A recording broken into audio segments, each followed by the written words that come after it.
Hello friends, Shiva sir academy YouTube channel पर आप सभी का स्वागत है। आज की क्लास में हम Agniveer, army, GD, technical, tradesman आदि में पूछे गए जीएस जीके के क्वेश्चन को सॉल्व करने वाले हैं। तो चलिए क्लास को शुरू करते हैं और देखते हैं पहला क्वेश्चन क्या कह रहा है। देखिए, पहला क्वेश्चन कह रहा है भाखड़ा नागल किस नदी पर बनाया गया है।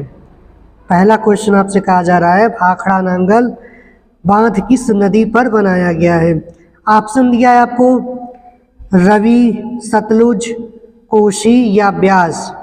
ठीक है, तो इस प्रश्न का जो सही उत्तर आपका हो जाएगा वह हो जाएगा ऑप्शन नंबर बी, सतलुज। ठीक है, यानी कि भाखड़ा नांगल, आप ध्यान रखेंगे भाखड़ा नांगल बांध जो है यह आपका हिमाचल प्रदेश में पड़ता है, जो कि सतलुज नदी पर बनाया गया है। ठीक है, साथ ही आप कुछ महत्वपूर्ण बांधों के बारे में भी याद कर लेंगे, जैसे टिहरी। ठीक है, और फेमस बांध है टिहरी बांध। ये आपका कहाँ पड़ता है, यह आपका उत्तराखंड में पड़ता है। और किस नदी पर है यह, तो यह आप जान लेंगे भागीरथी नदी पर है। ठीक है, किस नदी पर है, भागीरथी नदी पर है। साथ में ही एक दूसरा भी है, जैसे सरदार सरोवर। सरदार सरोवर बांध जो है, सरदार सरोवर बांध ये आपका गुजरात में पड़ता है, यह भी सतलुज नदी पर ही है। ठीक है, जो फैक्ट हम बोल रहे हैं उसको आप नोट कर लीजिएगा। ठीक है, साथ में आप ये भी याद रखेंगे नागार्जुन बांध जो है यह आंध्र प्रदेश में कृष्णा नदी पर बनाया गया है।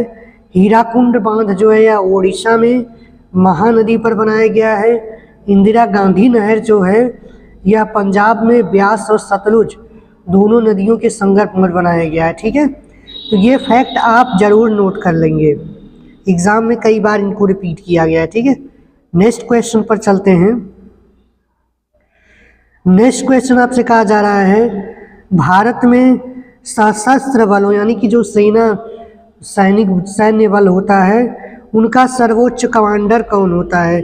ऑप्शन दिया लोकसभा अध्यक्ष, भारत के राष्ट्रपति, भारत के प्रधानमंत्री या भारत के उपराष्ट्रपति। तो इस प्रश्न का सही उत्तर आपका हो जाएगा भारत के राष्ट्रपति यानी कि प्रेसिडेंट ऑफ इंडिया। यह सशस्त्र बलों के सर्वोच्च कमांडर कहे जाते हैं। ठीक है, साथ में आप यह भी याद रखेंगे जो भारतीय संसद है वह लोकसभा, राज्यसभा और राष्ट्रपति तीनों के मिलने से बनता है। ठीक है, और लेकिन जो राष्ट्रपति होता है वह संसद का सदस्य नहीं होता है, लेकिन संसद जो है इन तीनों लोकसभा, राज्यसभा और राष्ट्रपति को मिलाकर बनती है। ठीक है, तो ये फैक्ट आप याद रखेंगे। नेक्स्ट क्वेश्चन पर चलते हैं। नेक्स्ट क्वेश्चन आपसे कहा जा रहा है अजंता एवं एलोरा की गुफाएं डैश में स्थित हैं, यानी कि आपको लोकेशन बताना है। क्या यह केरल में है, महाराष्ट्र में है, राजस्थान में है या मध्य प्रदेश में है। तो इस प्रश्न का सही उत्तर आपका हो जाएगा महाराष्ट्र। ठीक है, साथ में आप कुछ और भी गुफाओं के बारे में जानते रहेंगे, जैसे एलिफेंटा की गुफा भी कहाँ पर है। एलिफेंटा की जो गुफा है वह भी आपका मुंबई के निकट ही है। ठीक है, मुंबई में ही है मान लीजिए। और इसके साथ ही आप याद रखेंगे बराबर की जो गुफा है जो आजीवक संप्रदाय से संबंधित है वह आपका उड़ीसा में पड़ता है। कौन सी गुफा, बराबर की गुफा, जो अशोक द्वारा बनवाया गया था। ठीक है, साथ में उदयगिरी गुफा के बारे में आप जानते रहेंगे, यह भुवनेश्वर में बना है। भुवनेश्वर में इसे 33 पहाड़ियों को काट कर बनाया गया। माना जाता है कि जो पांडव यहीं पर अपना वनवास बिताए थे। ठीक है, तो 3 गुफाओं के बारे में हमने आपको बताया। एक एलिफेंटा की गुफा, दूसरा आपका बराबर की गुफा, इसे अशोक ने बनवाया था।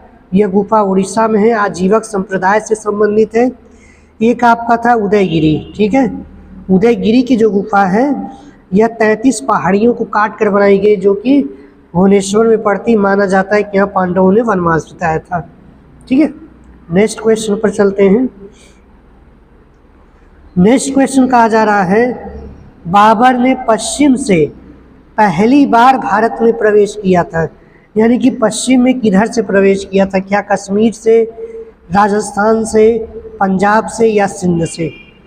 तो इस प्रश्न का सही उत्तर आपका हो जाएगा option number C, Punjab. Mainly आप जानते रहेंगे कि जो बाबर है यह 1526 में पानीपत के युद्ध के दौरान भारत में आया था, और यह पंजाब जो कि पाकिस्तान और भारत दोनों के मतलब पड़ता है, कुछ पाकिस्तान में हिस्सा पड़ता है, कुछ इसका भारत में पड़ता है। ठीक है, तो जो पाकिस्तान वाला पंजाब का हिस्सा है उधर काबुल पड़ता है अफ़गानिस्तान की तरफ, वहाँ से सबसे पहले यह भारत में प्रवेश करता है। ठीक है, क्योंकि उस समय पंजाब जो आपका अफ़गानिस्तान से भारत का ही हिस्सा था, तो वहाँ कभी कभार ऑप्शन में आपको काबुल भी दे देता है, तो आप उसको भी याद रखेंगे। ठीक है, यहाँ भारत की बात किया जा रहा है, तो पुराने भारत की अगर बात की जाएगी तो अफ़गानिस्तान के काबुल से वह आया था, लेकिन वर्तमान में पंजाब में ही सबसे पहले भारत में आया था। ठीक है, ये फैक्ट आप याद रखेंगे। नेक्स्ट क्वेश्चन पर चलते हैं। नेक्स्ट क्वेश्चन आपसे कहा जा रहा है, फुटबॉल विश्व कप कितने वर्षों के अंतराल के बाद आयोजित किया जाता है?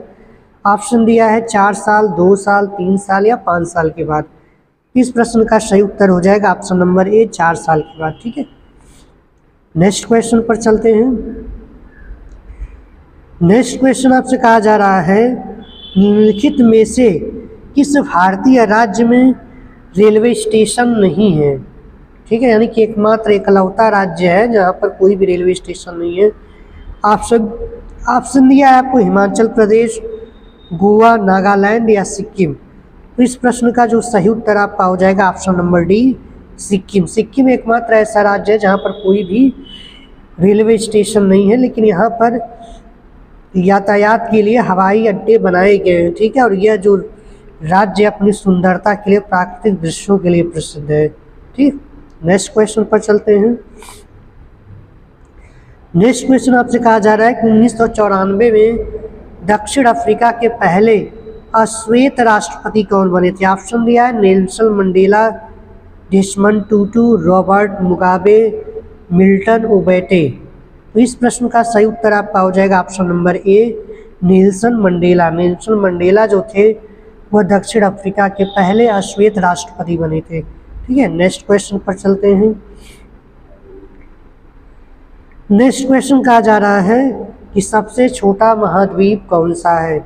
ऑप्शन दिया है आपको उत्तरी अमेरिका, यूरोप, अंटार्कटिका, ऑस्ट्रेलिया।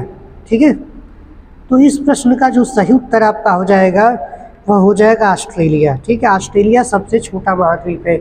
आप याद रखिएगा टोटल महाद्वीप आपके 7 हैं। ठीक है, अगर हम इनके आकार के हिसाब से इनका क्रम डिसाइड करें, वो भी बढ़ते क्रम से घटते क्रम की ओर अगर हम इसको याद रखने की कोशिश करें, तो सबसे बड़ा जो आपका होता है एशिया है, उसके बाद अफ्रीका है, अफ्रीका के बाद उत्तरी अमेरिका है, दक्षिणी अमेरिका है, अंटार्कटिका है, यूरोप है और ऑस्ट्रेलिया है। इस तरह से 7 महाद्वीप हैं।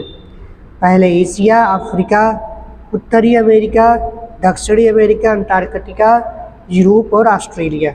ठीक है, तो ये आप नोट कर लेंगे। नेक्स्ट क्वेश्चन पर चलते हैं। नेक्स्ट क्वेश्चन आपसे कहा जा रहा है, गौतम बुद्ध ने अपना पहला उपदेश डैश पर दिया था, यानी कि किस लोकेशन पर उन्होंने अपना पहला उपदेश दिया था? ऑप्शन दिया है पाटलिपुत्र, वैशाली, सांची या सारनाथ। इस प्रश्न का सही उत्तर आपका हो जाएगा सारनाथ। साथ में आप यह भी याद रखेंगे कि गौतम बुद्ध ने अपना सबसे अधिक उपदेश कहाँ पर दिया था, तो वह आपका हो जाएगा श्रावस्ती। इसे भी आप नोट कर लेंगे, यह भी कई बार एग्जाम में पूछा गया। ठीक है, श्रावस्ती एक जगह है जहाँ पर गौतम बुद्ध ने अपने सबसे ज़्यादा उपदेश दिए थे, लेकिन पहला उपदेश उन्होंने सारनाथ में दिया था। ठीक है, नेक्स्ट क्वेश्चन पर चलते हैं। नेक्स्ट क्वेश्चन आपसे कहा जा रहा है, निम्नलिखित में से कौन ब्राज़ील की राजधानी है? ठीक है, ऑप्शन दिया है काबुल, टोक्यो, ब्राज़ीलिया, बीजिंग। इस प्रश्न का सही उत्तर हो जाएगा ऑप्शन नंबर सी, ब्राज़ीलिया। ठीक है, नेक्स्ट क्वेश्चन पर चलते हैं। नेक्स्ट क्वेश्चन आपसे कहा जा रहा है, डेविस कप डैश के साथ जुड़ा हुआ है, यानी कि डैश में आपको खेल का नाम भरना है कि कौन से खेल के साथ डेविस कप जुड़ा हुआ है। ऑप्शन दिया lawn tennis, table tennis, squash या बैडमिंटन। तो इस प्रश्न का जो सही उत्तर हो जाएगा आपका लॉन टेनिस हो जाएगा। ठीक है, नेक्स्ट क्वेश्चन पर चलते हैं। नेक्स्ट क्वेश्चन आपसे कहा जा रहा है उस्ताद मंसूर किस मुगल राजा के अधीन एक प्रसिद्ध चित्रकार थे। ऑप्शन दिया है शाहजहां, जहांगीर, हुमायूं या अकबर। तो इस प्रश्न का सही उत्तर आपका हो जाएगा ऑप्शन नंबर बी, जहांगीर। यानी कि उस्ताद मंसूर जो हैं वो जहांगीर के काल के एक प्रसिद्ध चित्रकार थे। ठीक है, नेक्स्ट क्वेश्चन पर चलते हैं। नेक्स्ट क्वेश्चन आपसे कहा जा रहा है निम्नलिखित में से कौन भारत का पहला पोर्टल है जो पैरा स्पोर्ट्स को समर्पित है। ठीक है, ऑप्शन दिया है parasprite.com, द paradelight.com, parasport.com और ऑप्शन डी दिया हुआ है द nationspride.com।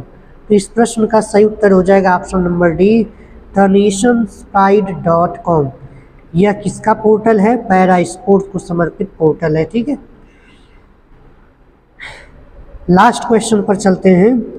लास्ट क्वेश्चन आपसे कहा जा रहा है इनकलाब जिंदाबाद नारे को किसने दिया था। ऑप्शन दिया है सुभाष चंद्र बोस, बाल गंगाधर तिलक, भगत सिंह या मौलाना हसरत मोहनी। तो इस प्रश्न का सही उत्तर हो जाएगा ऑप्शन नंबर डी, मौलाना हसरत मोहनी।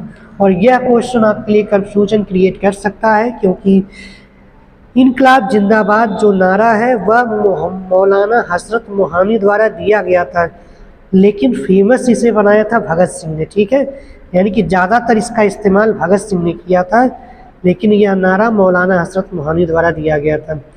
सुभाष चंद्र बोस का एक प्रमुख नारा है जब वह बोलते हैं अपने देशवासियों से आज़ादी के समय, आज़ाद करवाते समय कि तुम मुझे खून दो मैं तुम्हें आज़ादी दूंगा। यह सुभाष चंद्र बोस का बहुत फेमस नारा है। बाल गंगाधर तिलक ने भी अभी फेमस नारा दिया था। उन्होंने कहा था स्वाधीनता जो है उनका मेरा जन्म सिद्ध अधिकार है और मैं इसे लेकर रहूँगा, यह बाल गंगाधर तिलक ने कहा था। ठीक है, तो आज की वीडियो यहीं पर समाप्त होती है। वीडियो आपको कैसी लगी कमेंट में ज़रूर बताएं और इसे अपने दोस्तों के साथ शेयर करना न भूलें। मिलते हैं नेक्स्ट वीडियो में नए टॉपिक के साथ, तब तक के लिए नमस्कार।